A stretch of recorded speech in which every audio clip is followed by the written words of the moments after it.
ఉమ్మడి వరంగల్ జిల్లాలో భారీ వర్షాలు పడుతున్నాయి. అనేక చోట్ల వాగులు వంకలు పొంగి పొర్లుతున్నాయి. బొగత జలపాతం మహోగ్ర రూపం దాల్చడంతో విజిటింగ్స్ క్లోజ్ చేశారు. పర్యాటకుల్ని రావద్దని చెప్తున్నారు. మరోవైపు గోదావరికి వరద ప్రవాహం పెరగడంతో దేవాదుల ఇంటెక్ వెల్ దగ్గర 9 మోటార్లు ఆన్ చేసి వాటర్ని లిఫ్ట్ చేస్తున్నారు. ఉమ్మడి వరంగల్ జిల్లాలోని వర్షాలపై మరింత సమాచారం మా స్పెషల్ కరెస్పాండెంట్ పెద్దీష్ అందిస్తారు. పెద్దీష్, ఎల్నినో ప్రభావంతో ఏం చేయాలో తోచక ఆందోళన చెందుతున్న అన్నదాతలకు ప్రస్తుతం ఎడతెరిపి లేకుండా కురుస్తున్న వర్షాలు ఊరటనిస్తున్నాయి.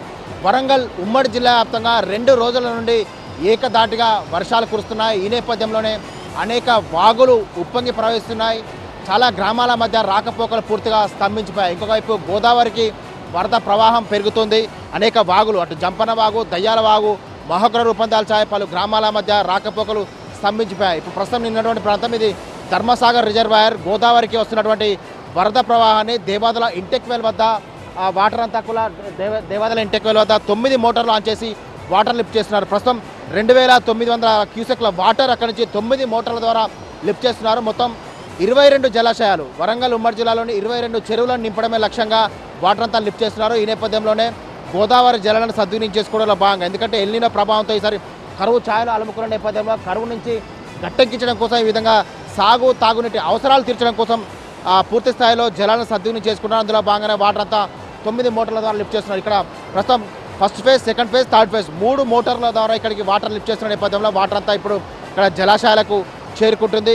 మొత్తం వరంగల్ ఉమ్మడి జిల్లాలోని 12 నియోజకవర్గాలతో పాటు నల్గొండ జిల్లాలోని ఒక నియోజకవర్గం, ఇటు సిద్దిపేట జిల్లాలోని మరొక నియోజకవర్గం, మొత్తం 14 నియోజకవర్గాలకు సాగునీరు అందించే లక్ష్యంతో ఈ దేవాదుల వాటర్ అంతా కూడా లిఫ్ట్ చేస్తున్నారు. మొత్తం 3,17,000 ఎకరాలకు సాగునీరు అందించడం లక్ష్యంగా ఈ వాటర్ అంతా లిఫ్ట్ చేసే ప్రక్రియ కొనసాగుతుంది. ఇంకోవైపు కుండపోత వర్షాల నేపథ్యంలో పాలెంవాగు ప్రాజెక్టు కూడా భారీగా వరద నీరు చేరింది. మొత్తం 4 గేట్లను ఎత్తి ఆ పాలెంవాగు ప్రాజెక్టు నుంచి వరద నీరంతా దిగువకు లిఫ్ట్ చేస్తున్నారు.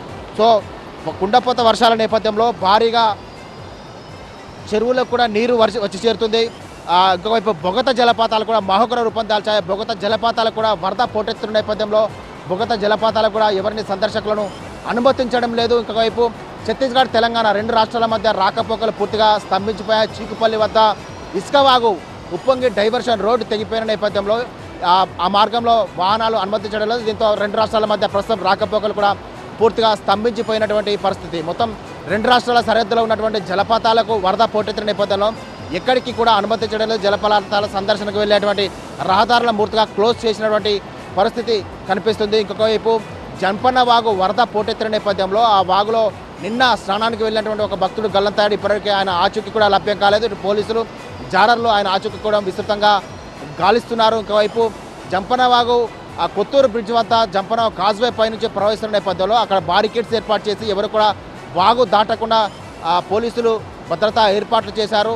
ఎగువన వస్తున్నటువంటి వరద నీరు నేపథ్యంలో మేడిగడ్డ బ్యారేజ్ వద్ద కూడా 80,060 క్యూసెక్ల వాటర్ ఇన్ఫ్లో కొనసాగుతుంటాయి. 80,060 క్యూసెక్ల వాటర్, మొత్తం 85 గేట్లు ఓపెన్ చేసే వాటర్ అంతా కూడా దిగువకు వదులుతున్నారు. రాబోయే 2 రోజుల పాటు కూడా ఇదే విధంగా వర్షాలు ఉంటాయని వాతావరణ శాఖ హెచ్చరికలు జారీ చేస్తున్న నేపథ్యంలో అధికార యంత్రాంగం పూర్తి స్థాయిలో అప్రమత్తంగా వ్యవహరిస్తున్నారు. ప్రజలెవరు కూడా ఇళ్ల నుండి బయటికి వెళ్ళవద్దు, సాహసంగా వాగులు దాటవద్దు, రోడ్లపై నుండి ప్రవహిస్తున్నటువంటి కాజువేలను కూడా దాటవద్దని చెప్పి కూడా హెచ్చరికలు జారీ చేస్తున్నారు. ఇది వరంగల్ ఉమ్మడి జిల్లాలో ఉన్నటువంటి లేటెస్ట్ అప్డేట్స్. కెమెరా పర్సన్ మనతో పెద్దీష్, TV9 వరంగల్.